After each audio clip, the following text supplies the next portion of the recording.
Bismillahirrahmanirrahim. Assalamualaikum warahmatullahi wabarakatuh. Anak-anakku, mahasiswa program studi ilmu hukum yang saya cintai, kita bertemu kembali dalam materi pengantar hukum Indonesia yang ketiga kali. Ya. Sampai dengan hari ini kita masih mengadakan e-learning. Insya Allah dalam pertemuan yang keempat minggu depan, ya kita adakan Zoom sehingga kita bisa tatap muka. Ya, walaupun waktunya tidak terlalu lama, tapi insya Allah bisa kita manfaatkan nanti tatap muka itu untuk mungkin ada unek-unek yang perlu disampaikan pada saya. Pada pertemuan kali ini kita membahas tentang asas-asas hukum administrasi. Seperti ketika saya menyampaikan hukum tata negara, sebenarnya hukum administrasi dengan hukum tata negara itu ibarat mata uang itu tidak saling terpisahkan. Ya, mata uang itu bisa dibilangkan mata uang kalau ada sisi yang kiri dan sisi yang kanan. Harus dua-dua. Nah demikian juga hukum tata negara dengan hukum administrasi.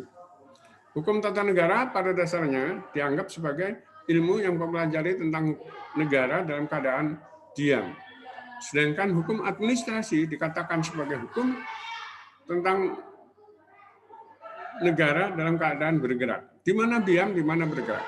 Dikatakan diam kalau dalam hukum tata negara, misalnya mengatakan apa itu presiden? Presiden tugasnya adalah A, B, C, D, dan seterusnya. Apa itu menteri? Apa itu gubernur? Itu dalam hukum tata negara. Ya. Apa tugas DPR? Nah, gubernur, bupati, atau DPR itu di dalam berkomunikasi, dalam melaksanakan tugas-tugasnya itu diatur dalam hukum administrasi. Dianggap bergeraknya organ-organ itu melalui hukum administrasi. Nah, manifestasi daripada hukum administrasi itu biasanya diwujudkan dalam bentuk keputusan. Misalnya gubernur bersama DPR ketika berbicara, mereka membicarakan bagaimana mengatur tentang provinsi. Nah, apa yang dikemukakan oleh gubernur, apa yang dilakukan, itu mereka biasanya ya melalui hubungan komunikasi, biar secara tertulis atau secara ini, ya sehingga hubungan antara keduanya itu setelah mereka terkumpul kemudian membicarakan, hasil pembicaraannya itu biasanya keluar dalam suatu keputusan, yaitu peraturan daerah. Gubernur juga demikian, di dalam ya dia butuh pegawai. Ketika dia mengangkat pegawai, misalnya,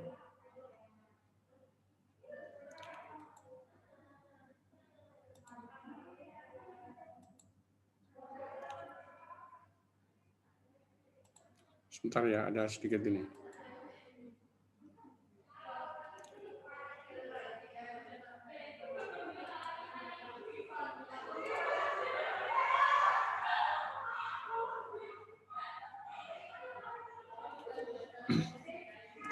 Baik, jadi misalnya begini,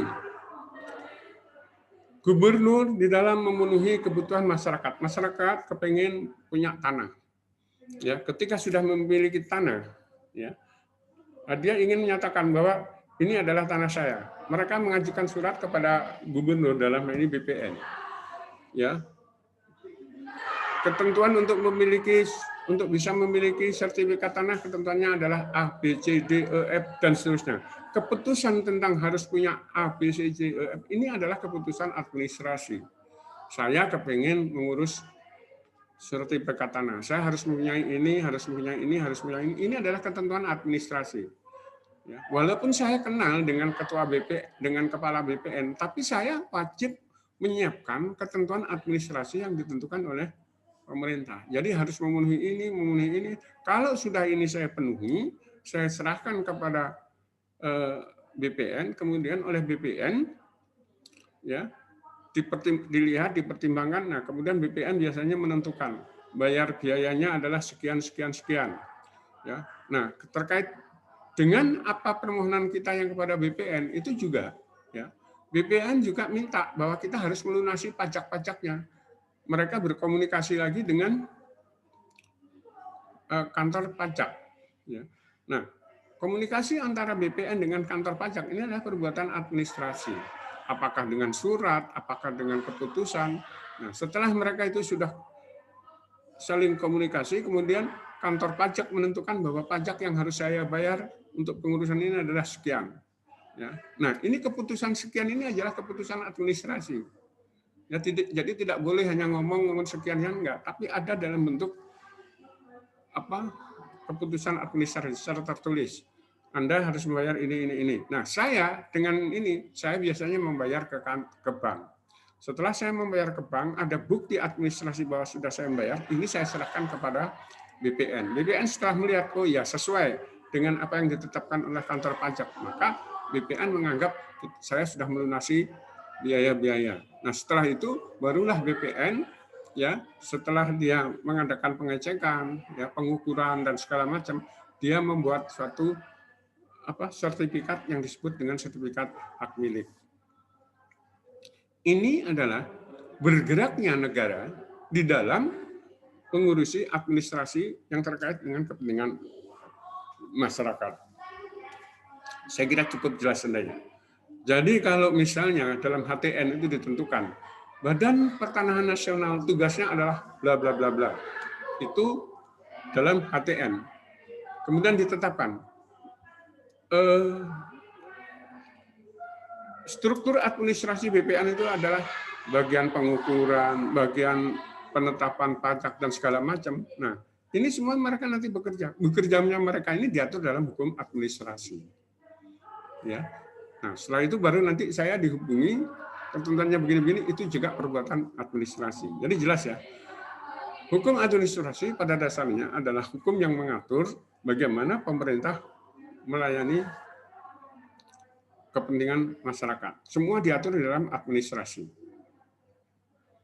Baik, saudara, dalam hukum administrasi itu ya ada 6 asas yang Anda tidak boleh lupa. Pertama, asas legalitas, legal, hukum. Segala sesuatu harus dilakukan dengan berdasarkan pada aturan hukum yang saya katakan tadi. Walaupun saya kenal dengan ketat BPN, saya nggak bisa dong. Mas, aku njaluk suratnya, sertifikat yang nggak bisa. Apa ketentuan BPN harus saya penuhi, baru saya bisa mengajukan ke BPN untuk mendapatkan sertifikat. Itu yang pertama. Yang kedua, asas tanggung jawab. Pemerintah, ya dalam hal ini apa dinas yang ditunjuk, itu punya tanggung jawab dan tidak boleh melakukan perbuatan yang tergolong dengan détournement de pouvoir.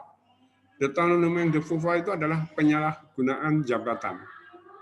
Jadi nggak boleh seorang ketua BPN, misalnya kalau saya contohkan BPN itu aturannya begini, tapi dia membuat aturan secara begitu. Ini sudah menyimpang dari aturan. Itu termasuk penyalahgunaan jabatan atau yang disebut dengan détournement de pouvoir.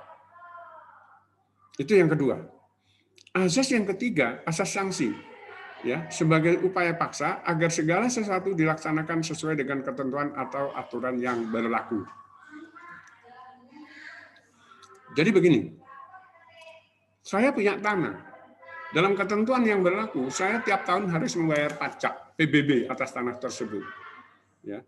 Nah, saya supaya tetap membayarkan biasanya ditentukan pembayaran PBB tanggal sekian sampai tanggal sekian. Terakhir itu tanggal 30 Oktober misalnya. Jadi saya dalam kurun waktu itu saya harus memenuhi kewajiban saya. Kalau sampai tidak memenuhi kewajiban saya, pasti akan ada sanksi. Sanksinya itu misalnya adalah ya biasanya pencabutan hak milik atau biasanya denda sekian persen untuk tahun yang berikutnya dan seterusnya. Tapi harus ada sanksi. Itu asas dalam hukum administrasi. Yang keempat, tidak boleh melakukan excès du pouvoir atau menyerobot kewenangan lembaga yang satu oleh lembaga yang lain. Menyerobot kewenangan lembaga yang satu oleh lembaga yang lain. Misalnya begini, wewenang untuk melakukan penilangan terhadap pelanggaran lalu lintas itu ada pada polisi. Jadi tidak boleh ya selain polisi melakukan tindakan penilangan misalnya. Mungkin LAJR juga punya penilangan, tapi yang ditilang oleh polisi biasanya lain dengan ditilang oleh AJR. Sanksinya juga beda. Tapi tiap lembaga punya suatu kewenangan yang khas, ya, yang diatur kewenangannya oleh undang-undang. Jadi tidak boleh excess de pouvoir, menyerobot kewenangan lembaga lain.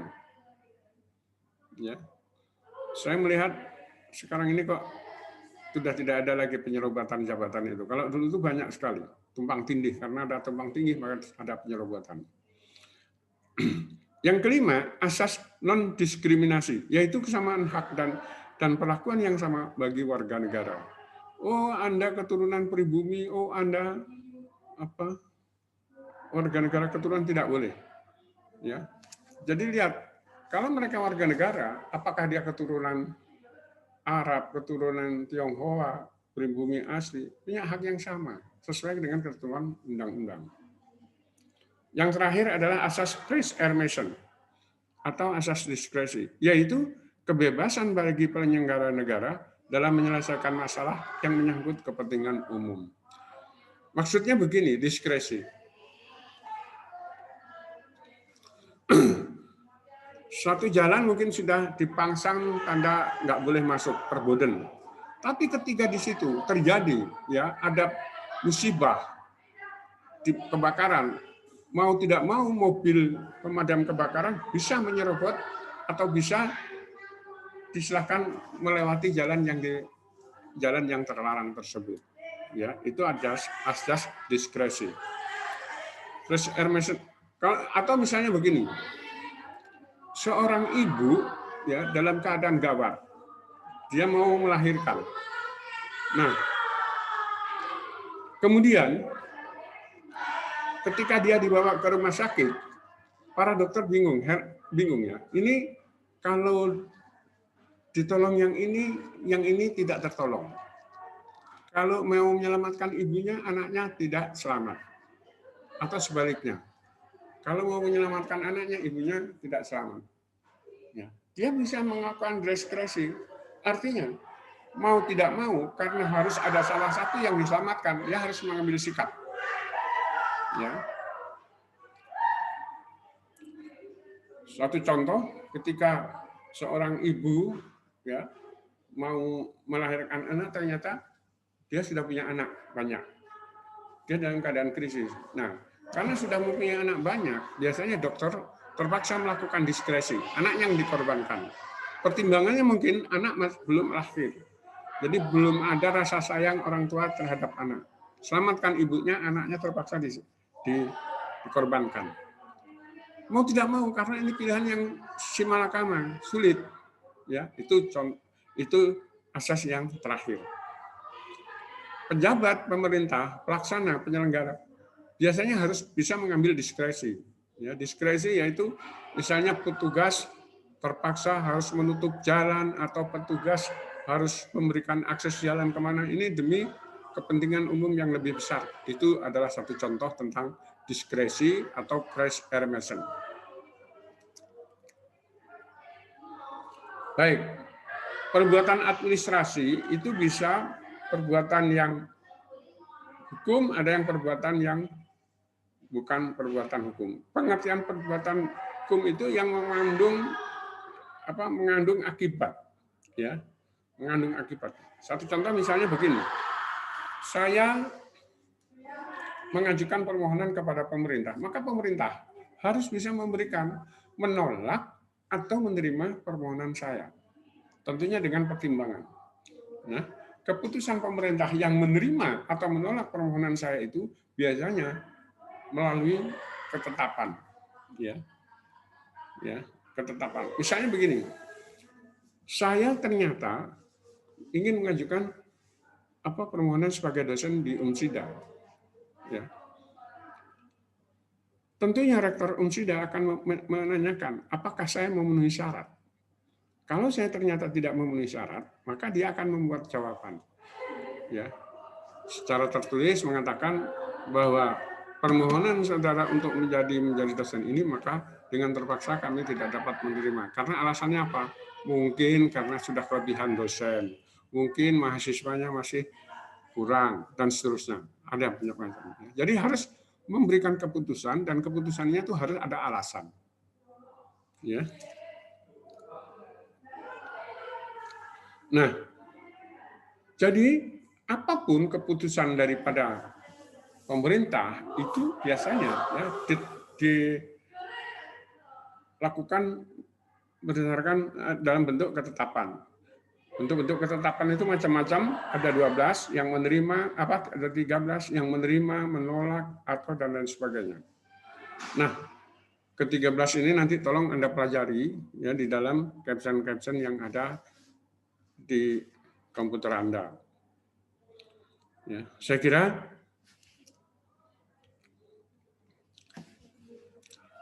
ini saja dulu yang saya anukan pada Anda, dan Anda tolong ingat kembali tentang 6 asas hukum administrasi yang saya berikan contohnya tadi. Ya. Tolong ke 6 asas itu tolong Anda sebutkan, berikan contoh ya yang jelas. Itu kuis dalam pertemuan.